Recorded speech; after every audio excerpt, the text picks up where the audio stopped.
हमने बात की थी तीन टाइप के मसल्स की। एक स्मूथ मसल्स, दूसरा कार्डियक मसल और तीसरा था स्केलेटल मसल। आज हम डिटेल में डिस्कस करेंगे कि इसके स्ट्रक्चर की स्केलेटल मसल को की स्ट्रक्चर जो है वो डिटेल में डिस्कस करेंगे। तो बेसिकली जो है वो स्केलेटल मसल की अगर बात करें तो स्केलेटल मसल क्या है? The skeletal muscle is compose of thousands of muscle fibre और मसल सेल। अब देखें, आपको पता है कि स्केलेटल मसल किसके साथ अटैच होते हैं? आपके स्केलेटन के साथ अटैच।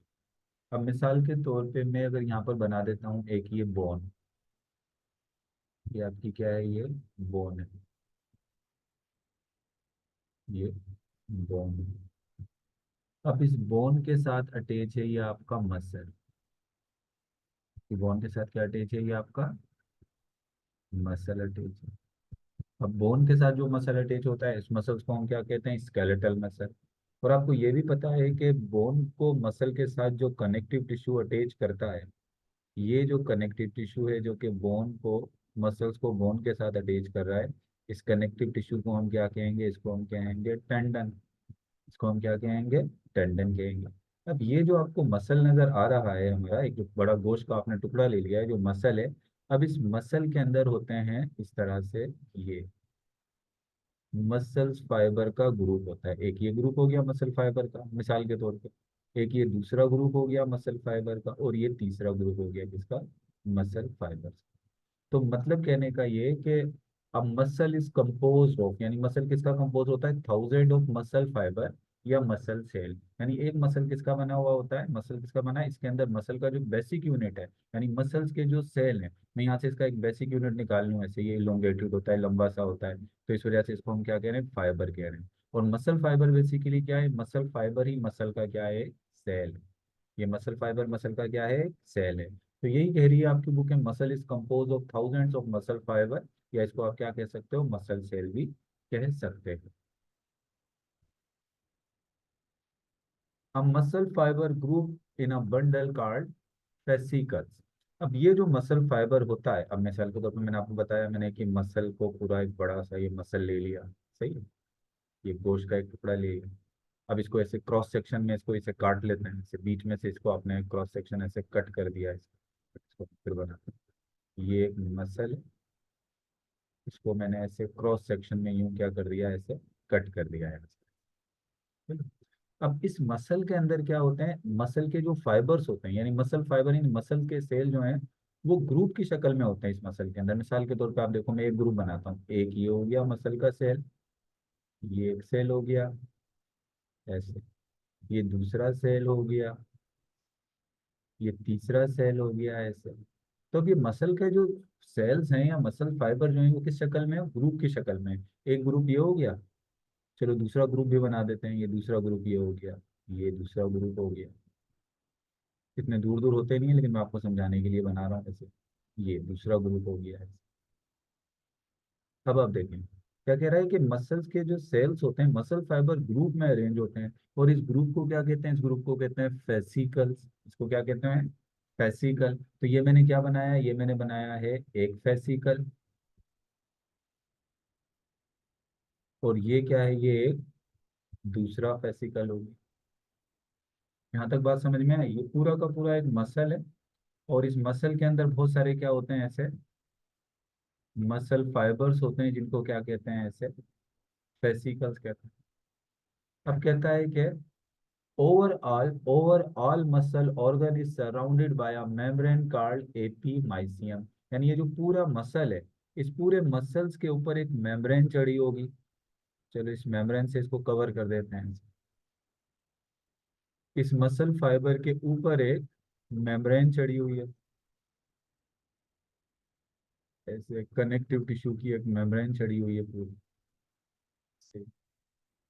पूरा ये मेम्ब्रेन इसको कवर कर दें इनसे। अब ये जो मेम्ब्रेन इसके ऊपर चढ़ी हुई है इसको क्या कह रहे हैं? इसको हम कह रहे हैं एपीमाइसियम। यानी मसल के ऊपर जो एक कवरिंग चढ़ी है, मसल का जो कवर है उसको क्या कह रहे हैं? उसको कह रहे हैं एपीमाइसियम। चलिए इसको थोड़ा रेस करना पड़ेगा। अब कहता है a fascicle is surrounded by a membrane called perimysium. अब यहाँ पर मैं स्ट्रक्चर बनाऊंगा तो आपको क्लियर हो जाएगी स्ट्रक्चर, क्योंकि मैंने पहले इसका पूरा आपको आइडिया दे दिया है। अब ये देखो, ये एक मसल बनाया। अब इस मसल के ऊपर जो मेम्ब्रेन चढ़ी हुई है, अब ये जो मैंने आपको बताया था, इस मसल के ऊपर एक ये जो येलो कलर की मेम्ब्रेन चढ़ी हुई है पूरी, कनेक्टिव टिश्यू, येलो होती नहीं है, मैं बना रहा हूँ ऐसे। ये कनेक्टिव टिश्यू की एक जो लेयर चढ़ी हुई है पूरी ऊपर में, मसल के चारों तरफ चढ़ी हुई है। इसको क्या कह दिया? इसको आपने कह दिया एपी माइसियम। फिर मैंने आपको बताया था कि मसल के अंदर जो मसल फाइबर होते हैं वो किस शक्ल में होते हैं? वो ऐसे बंडल की शक्ल में होते हैं। ये एक बंडल हो गया जिसको हम फेसिकल कहते हैं, ये दूसरा फेसिकल हो गया। ऐसे किस शक्ल में होते हैं? बंडल की शक्ल में होते हैं, जिनको हम फेसिकल्स कहते हैं। इन फेसिकल्स भी सराउंडेड होते हैं किससे? एक मेम्ब्रेन या एक कनेक्टिव टिश्यू की लेयर फेसिकल्स पे भी चढ़ी होती है। तो चलो फेसिकल्स के ऊपर भी एक रेड कलर की ये लेयर चढ़ा देते हैं। वेसिकल भी चारों तरफ एक मेम्ब्रेन से बंधे हुए होते हैं। तो ये जो फेसिकल के चारों तरफ जो मेम्ब्रेन होती है, इसको क्या कहते हैं? इसको कहते हैं पेरीमाइसियम। इसको क्या कह रहे हैं? इसको हम कह रहे हैं पेरीमाइसियम। अब मैं अगर इसमें से, इस मसल फाइबर में से एक मसल का सेल निकाल लूं, इस फेसिकल्स में से, इस फेसिकल में से एक मसल का मैंने सेल बाहर निकाल लिया, ये पूरा एक मसल का क्या निकाल लिया? एक मसल फाइबर बाहर निकाल लिया। तो क्या होता है कि मसल फाइबर के ऊपर भी एक एनवेलप कवर चढ़ा हुआ होता है थिन कनेक्टिव टिश्यू का। यानी वो जो, ये वैसे तो ये एपीमाइसियम और पेरीमाइसियम जो मेम्ब्रेन है, ये भी कनेक्टिव टिश्यू की मेम्ब्रेन है। और जो मसल्स का सेल है, ये मसल का जो सेल है, इसके ऊपर भी एक थिन कनेक्टिव टिश्यू की जो है वो, टिश्यू की जो है वो क्या चढ़ी हुई होती है? एक लेयर जो है वो चढ़ी हुई होती है किसके ऊपर? मसल्स के टिश्यू के ऊपर। और उसको हम क्या कहते हैं? उसको हम कहते हैं बेसिकली एंडोमाइसियम। ये देखिए, ये एंडोमाइसियम, ये जो कनेक्टिव टिश्यू के ऊपर, ये जो मसल फाइबर सेल के ऊपर चढ़ी हुई है, इसको क्या कह रहे हैं? इसको हम कह रहे हैं endomysium. Inside fascicle each muscle fibre is envelope, यानी फेसिकल के अंदर भी मसल फाइबर के ऊपर एक थिन कनेक्टिव टिश्यू की लेयर चढ़ी हुई है, जिसको हम क्या कह रहे हैं? जिसको हम कह रहे हैं एंडोमाइसियम। तो यहाँ तक बात क्लियर है। अब देखो, इसको थोड़ा सा क्रॉस सेक्शन बना कर देखता हूँ डायरेक्ट से। ऐसे क्रॉस सेक्शन में बना सकता हूँ। ये पूरे एक मसल का क्रॉस सेक्शन है, सही। अब इस मसल के अंदर, मसल के ऊपर जो एक लेयर चढ़ी हुई है कनेक्टिव टिश्यू की, येलो मसल, येलो कलर की कनेक्टिव टिश्यू की एक मेम्ब्रेन जो है, एक मेम्ब्रेन जो है वो एक लेयर चढ़ी हुई है। इस लेयर को क्या कह दिया? इस लेयर को आपने कह दिया एपीमाइसियम। इसके लिए क्या टर्म इस्तेमाल की? इसके लिए टर्म इस्तेमाल कर ली एपीमाइसियम। ये जो लेयर है, ये क्या है? ये है एपीमाइसियम। फिर मैंने कहा इस मसल के अंदर क्या है? मसल फाइबर ग्रुप की शक्ल में। मसल के फाइबर जो है वो किस शक्ल में है? ग्रुप की शक्ल में। बहुत सारे ग्रुप होते हैं, मैंने अभी ये तीन ही बनाए हैं समझाने के लिए, तमाम इसमें भरा हुआ है ये ग्रुप है। अब ये जो ग्रुप है, मसल फाइबर का जो ग्रुप मसल के अंदर है, इसको क्या कहते हैं? फेसिकल्स। ऐसे तो आपको ये ऐसे क्रॉस सेक्शन में ऐसे नजर आएंगे, वैसे ऐसे ये लंबे लंबे ऐसे पीछे की तरफ जा रहे हैं। इनको हम क्या कहेंगे? इन फाइव बंडल को क्या कहेंगे? इस बंडल को, जो ग्रुप है, इसको कहेंगे फेसिकल।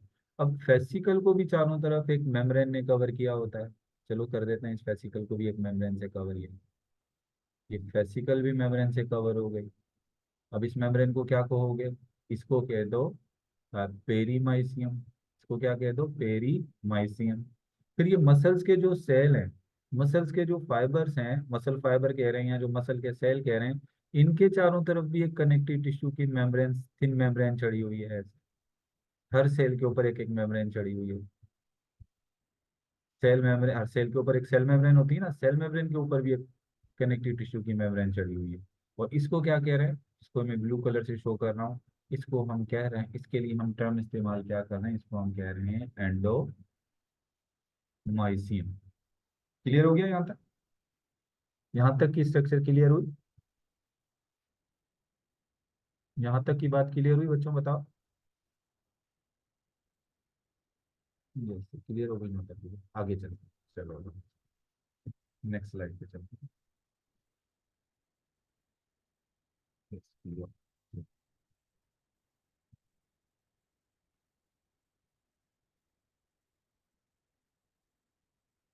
इसके अलावा कहता है कि जो स्केलेटल मसल हमारा होता है, अभी मैंने अगर इस स्केलेटल मसल्स को मैंने ऐसे बना दूं, तो हमारे इस स्केलेटल मसल में क्या होता है, ब्लड की सप्लाई भी होती है, ज्यादातर लिविंग टिश्यू है तो क्या होगा इसमें, ब्लड की सप्लाई भी है, इसमें वेसल ब्लड वेसल्स भी जा रही हैं, आर्टरीज भी आ रही हैं, और क्या जा रहे हैं इसमें से जो है वो वेन भी हैं, ब्लड सप्लाई भी है इसके अंदर।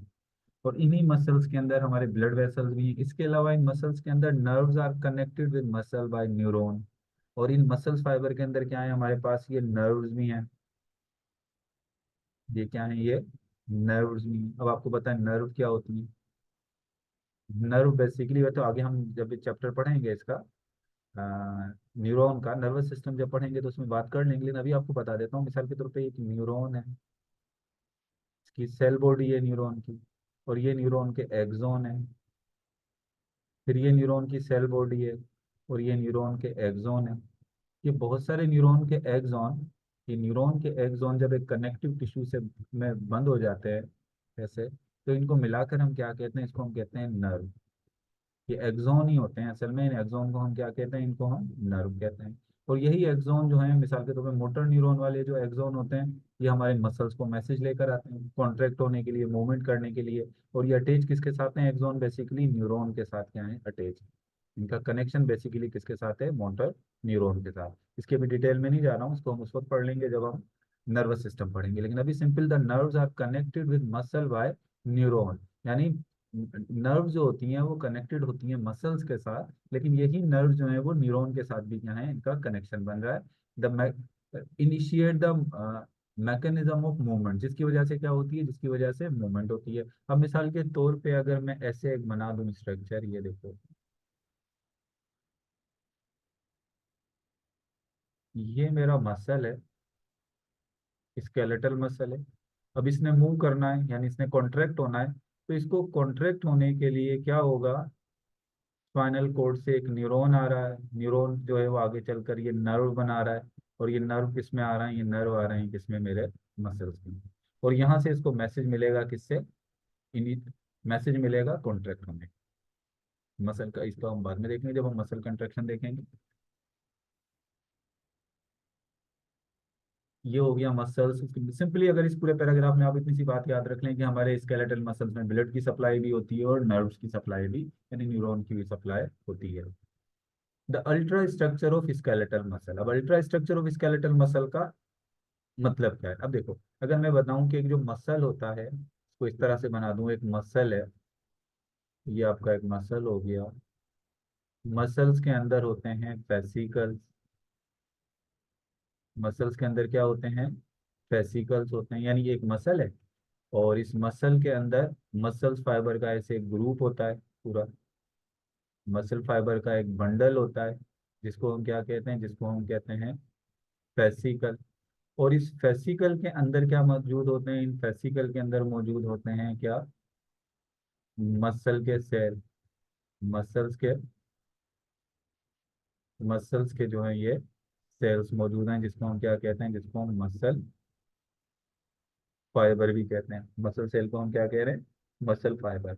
हमने देखनी है ultra structure of skeletal muscle fibres, यानी अब हम किसकी बात करेंगे, हम सिर्फ इस स्केलेटल मसल फाइबर यानी इसके सेल की बात करेंगे, हम इसकी स्ट्रक्चर देखेंगे। अब हम इसकी बात नहीं करेंगे, हम इसकी बात नहीं करेंगे, अब हम सिर्फ किसकी बात करेंगे, इस मसल फाइबर की अल्ट्रा स्ट्रक्चर मतलब देखेंगे, इसके डीपली इसकी स्टडी, इसको जो है वो क्या करेंगे, इसको हम स्टडी करेंगे डीपली। तो अब इधर देखें, मसल फाइबर इज का muscle fibre is a cell of skeletal muscle से मसल, यानी मसल फाइबर बेसिकली क्या है, ये एक स्केलेटल मसल का सेल, यानी क्या है, ये स्केलेटल मसल का सेल है। आपको कहा जाए what is the basic unit of skeletal muscle, तो स्केलेटल मसल का जो बेसिक यूनिट है वो मसल फाइबर है, और इसी को हम क्या कहेंगे, इसी को हम कहेंगे कि इसका क्या है, ये सेल। आगे बात करें, the cell membrane of muscle fibre is called sarcolemma.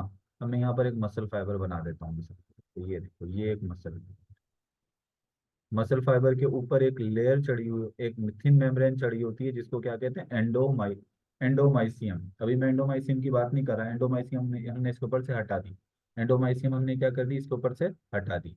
अब इस मसल फाइबर की जो सेल मेम्ब्रेन होती है, ये जो मसल फाइबर के ऊपर जो सेल मेम्ब्रेन है, मसल सेल की जो सेल मेम्ब्रेन है, उसको हम कहते हैं सार्कोलीमा।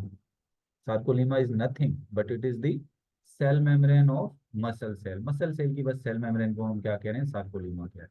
सही है? इतनी सी बात याद। इसके अलावा the cytoplasm of muscle fibre is called sarcoplasm. यानी इसके अंदर अब साइटोप्लाज्म जो भरा हुआ है मसल फाइबर के अंदर या मसल के सेल के अंदर, ये जितना भी साइटोप्लाज्म भरा हुआ है, इस साइटोप्लाज्म को हम क्या कहेंगे, इसको हम कहेंगे सार्कोप्लाज्म। ये तो क्या थी, इसको तो हम कह रहे थे सार्कोलीमा, और इसके अंदर जो साइटोप्लाज्म भरा हुआ है इसको कह रहे हैं sarcoplasm. The endoplasmic reticulum of muscle cell called sarcoplasmic reticulum. अब मसल सेल के जो एंडोप्लाज्मिक रेटिकुलम होते हैं, मिसाल के तौर पर ये मसल सेल के अंदर में ये एंडोप्लाज्मिक रेटिकुलम बने हुए हैं। इन एंडोप्लाज्मिक रेटिकुलम के लिए भी अलग टर्म इस्तेमाल करते हैं और उसको हम कहते हैं सार्कोप्लाज्मिक रेटिकुलम। असल में सार्कोलीमा जो है वो बिल्कुल सेल मेम्ब्रेन की तरह ही होती है, लेकिन कुछ चीजें ऐसी होती हैं जो सार्कोलीमा में मौजूद होती हैं मसल्स के सेल मेम्ब्रेन में, बाकी सेल की सेल मेम्ब्रेन में मौजूद नहीं होती। जैसे अभी बताऊंगा आपको टी ट्यूब्यूल। इसी तरीके Sarco endoplasmic reticulum, sarcoplasmic reticulum endoplasmic reticulum है, लेकिन दूसरा एंडोप्लाज्मिक रेटिकुलम कैल्शियम स्टोर नहीं करते। ये सार्कोप्लाज्मिक रेटिकुलम क्या स्टोर करते हैं, ये कैल्शियम स्टोर करते हैं। इसके अलावा the sarcoplasm contain many nuclei and mitochondria. मतलब ये जो सार्कोप्लाज्म है यानी साइटोप्लाज्म जो है, इसके अंदर बहुत सारे आपको माइटोकॉन्ड्रिया नजर आएंगे, और ये मल्टी न्यूक्लिएटेड है, यानी इसमें आपको न्यूक्लियस भी क्या नजर आएंगे, बहुत सारे न्यूक्लियस मौजूद हैं, और माइटोकॉन्ड्रिया की तादाद भी क्या है इसमें ज्यादा है। इसके अलावा muscle fibre has many long cylindrical myofibril. अब मसल फाइबर के अंदर भी, मसल फाइबर के अंदर भी जो है वो कुछ लॉन्ग सिलेंड्रिकल क्या मौजूद हैं, कुछ लॉन्ग सिलेंड्रिकल जो है वो स्ट्रक्चर्स मौजूद हैं। तो मैं यहाँ बना रहा हूँ ऐसे, इसके अंदर भी ऐसी ऐसी लॉन्ग सिलेंड्रिकल स्ट्रक्चर्स मौजूद हैं जो कि एक दूसरे के पैरेलल मौजूद होती हैं। इनको हम क्या कह रहे हैं, इनको हम कह रहे हैं मायोफिब्रिल। इनको क्या कह रहे हैं, मायोफिब्रिल कह रहे हैं।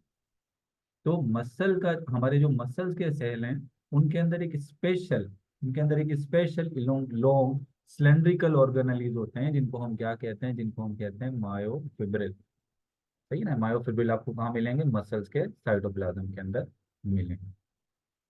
तो यहाँ तक अभी हमने बात करी, क्या क्या मैंने अभी आपके साथ बात की कि मसल जो है, हमारा मसल का एक जो सेल है, मसल सेल जिसको हम मायोफिब्रिल भी कहते हैं, इसकी सेल मेम्ब्रेन के लिए हमने क्या टर्म इस्तेमाल करी, इसकी सेल मेम्ब्रेन को हमने कहा सार्कोलीमा। इसके साइटोप्लाज्म को आपने क्या कहा, इसके साइटोप्लाज्म को आपने कह दिया सार्कोप्लाज्म। इसके एंडोप्लाज्मिक रेटिकुलम को क्या कह दिया, सार्कोप्लाज्मिक रेटिकुलम। और इसके अंदर कुछ लॉन्ग सिलेंड्रिकल स्ट्रक्चर मौजूद थी जिनको हमने क्या कहा, मायोफिब्रिल। यहाँ तक बात की। अब अगर मैं दोबारा मसल्स को जो की वही स्ट्रक्चर जो है वो आपको बताऊं, कि अगर आप मसल्स को खोलोगे, मसल्स को ओपन करोगे, तो मसल्स को ओपन करोगे तो उसमें से निकलेंगे फेसिकल्स। उसमें से क्या निकलेंगे, फेसिकल्स। फेसिकल्स को ओपन कर दो तो उसमें से निकलेंगे मसल सेल या मसल फाइबर।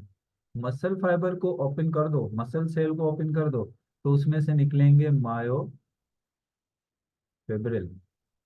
यहाँ तक इस तरह से चलता है, ओपन करते जाओ ये स्ट्रक्चर नजर आती आपको जाएगी।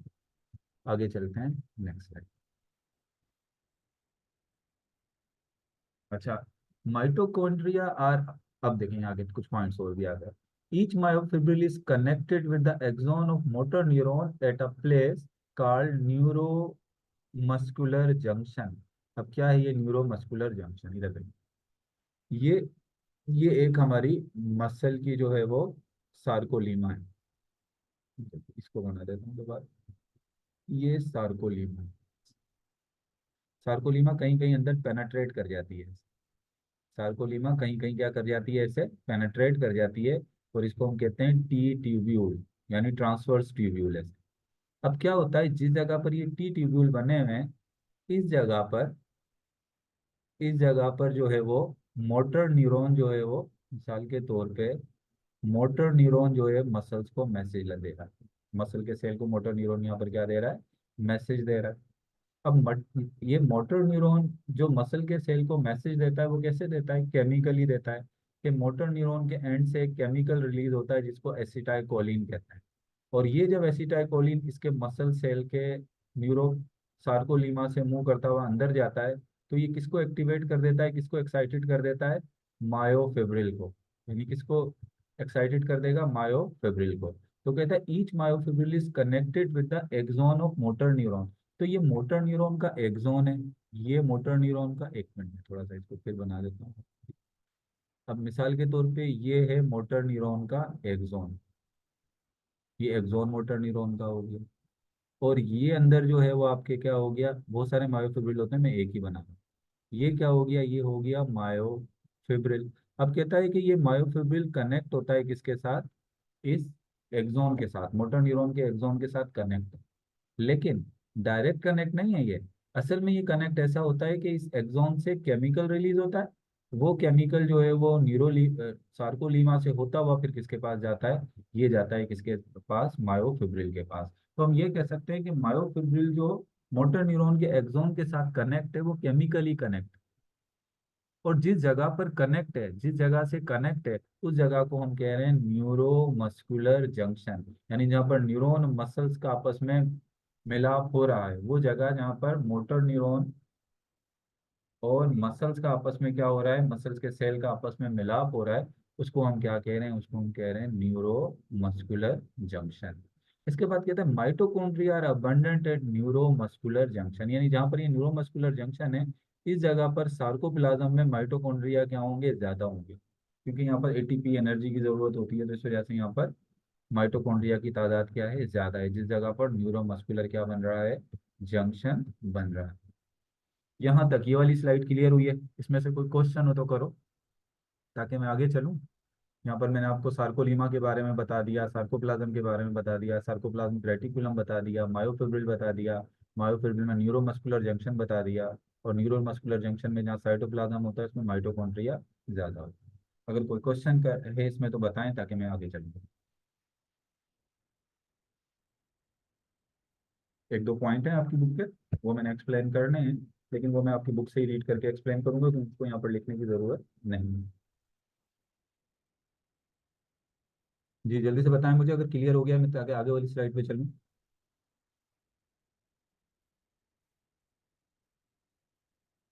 Do you have any question? चलिए इसका मतलब क्लियर हो गया। अब आगे चलते हैं। ठीक है,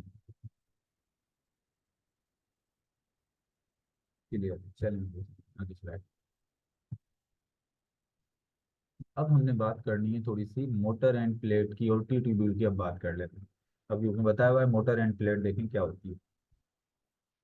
यहाँ पर मैं बना देता हूँ एक दफा फिर न्यूरॉन मसल बना का सेल बना देता हूँ, ये मसल का सेल है, ये इसकी सार्कोलीमा है। और इस सार्कोलीमा को अंदर थोड़ा सा ये इन्वेजिनेट कर देते हैं, ठीक है। अब कहता है the motor end plate is a specialised region of सार्कोलीमा।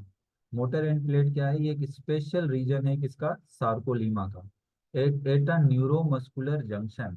मिसाल के तौर पे अगर इस जगह पर, ये जगह है जहाँ पर मोटर न्यूरॉन आकर किसके साथ मिल रहा है, मसल सेल के साथ ये मोटर न्यूरॉन मिल रहा है। अब ये जगह सार्कोलीमा, सार्कोलीमा किसको कह रहे हैं, मसल सेल की सेल मेम्ब्रेन को। वो जगह जहाँ पर मसल सेल की सेल मेम्ब्रेन जो है वो अपना जंक्शन, अपना कनेक्शन बना रही है किसके साथ, अपना कनेक्शन बना रही है मोटर न्यूरॉन के साथ। इस जगह को सार्कोलीमा की इस जगह को हम क्या कहेंगे, इसको हम कहेंगे motor end plate. Motor end plate क्या है, वो जगह है जहाँ पर मोटर न्यूरॉन जो है वो अपना, या मसल की जो सार्कोलीमा है वो अपना कनेक्शन किससे बना रही है, वो बना रही है बेसिकली किससे, मोटर न्यूरॉन से।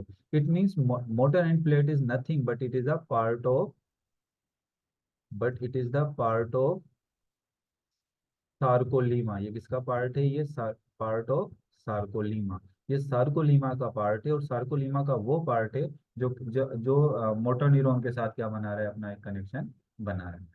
और जिस जगह पर मोटर न्यूरॉन के साथ इनका कनेक्शन बना होता है, उस जगह पर जो मोटर एंड प्लेट है या जो सार्कोलीमा है वो क्या हो जाती है, वो इस तरीके से इन्वेजिनेट हो जाती है। अभी मैंने इन्वेजिनेशन बनाई थी किस तरह, ये इस तरह से अंदर ये इन्वेजिनेट एक्सटेंड हो गई, अंदर की तरफ इन्वेजिनेट, अंदर की तरफ ऐसे पेनेट्रेट कर गई। और इसको हम क्या कहते हैं, इस पेनेट्रेशन वाले एरिया को कहते हैं टी ट्यूब्यूल्स कहते हैं। T tubule run perpendicular and connect with sarcoplasmic reticulum. अब देखो इसकी जो यहाँ यहाँ पर एक सार्कोप्लाज्मिक, अब इसी टी ट्यूब्यूल के करीब क्या होंगे, सार्कोप्लाज्मिक रेटिकुलम भी होंगे। एक सार्कोप्लाज्मिक रेटिकुलम ये है, एक सार्कोप्लाज्मिक रेटिकुलम से फॉर एग्जांपल ये सार्कोप्लाज्मिक रेटिकुलम हो गया, ये सार्कोप्लाज्मिक रेटिकुलम हो गया। अब अगर आप इस टी ट्यूब्यूल को देखें तो ये परपेंडिकुलर है।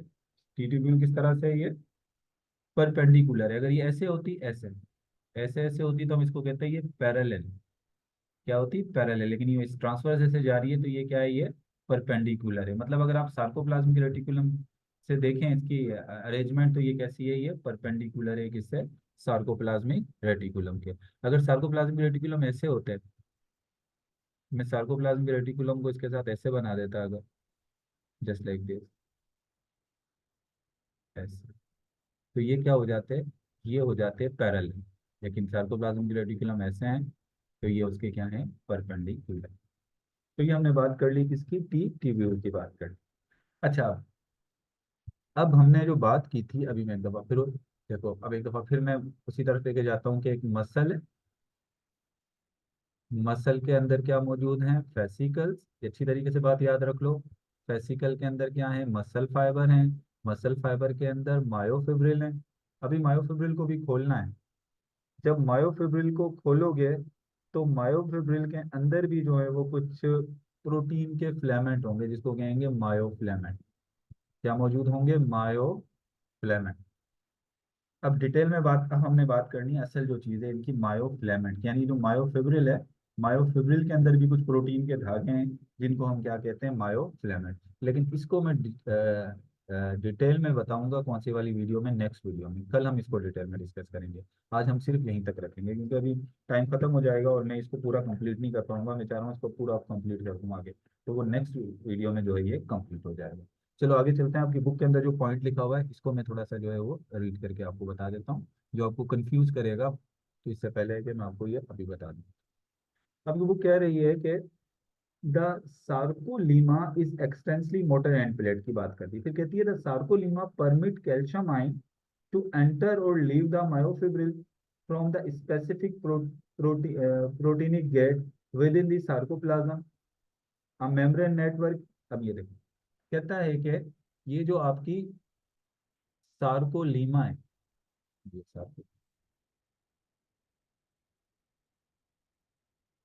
सार्कोलीमा क्या करती है कि सार्कोलीमा के थ्रू जब ये एक्शन पोटेंशियल यानी करंट करंट ट्रांसफर होगा, ये न्यूरो ट्रांसमीटर जब यहाँ से यहाँ ट्रांसफर होते हैं, तो कहता है कि सार्कोलीमा से कैल्शियम अंदर भी जा सकते हैं और सार्कोलीमा से कैल्शियम कहाँ आ सकते हैं, कैल्शियम आयन बाहर भी आ सकते हैं। और ये जो कैल्शियम आयन आते हैं, अंदर आते हैं या बाहर जाते हैं, ये क्या होते हैं, इनमें प्रोटीनिक गेटवे होते हैं, यानी प्रोटीन के बने हुए कुछ चैनल्स होते हैं या गेट होते हैं जिनके जरिए कैल्शियम आयन अंदर आते हैं और बाहर जाते हैं। लेकिन ये जो कैल्शियम आयन अंदर और बाहर जा रहे हैं, इनका काम मसल कंट्रैक्शन से डायरेक्टली नहीं है, ये नर्व इम्पल्स ट्रांसफर करने में हेल्प करते हैं। जो नर्व इम्पल्स होती है ना, करंट जो होता है एक न्यूरॉन से जो मसल्स के सेल को आ रहा है, ये करंट ट्रांसफर में हेल्प करते हैं। जो असल मसल कंट्रैक्शन में जो कैल्शियम हेल्प करते हैं वो कैल्शियम कहाँ से आते हैं, सार्कोप्लाज्मिक रेटिकुलम से।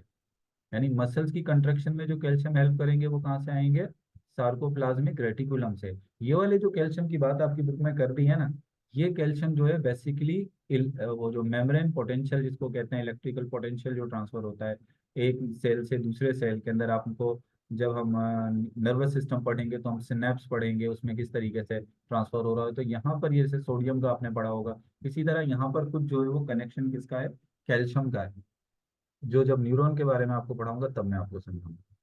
तो ये बात थोड़ी सी थी जो मैंने आपको एक्सप्लेन करनी थी, जो मैंने लिखी नहीं थी यहाँ पर पॉइंट्स में।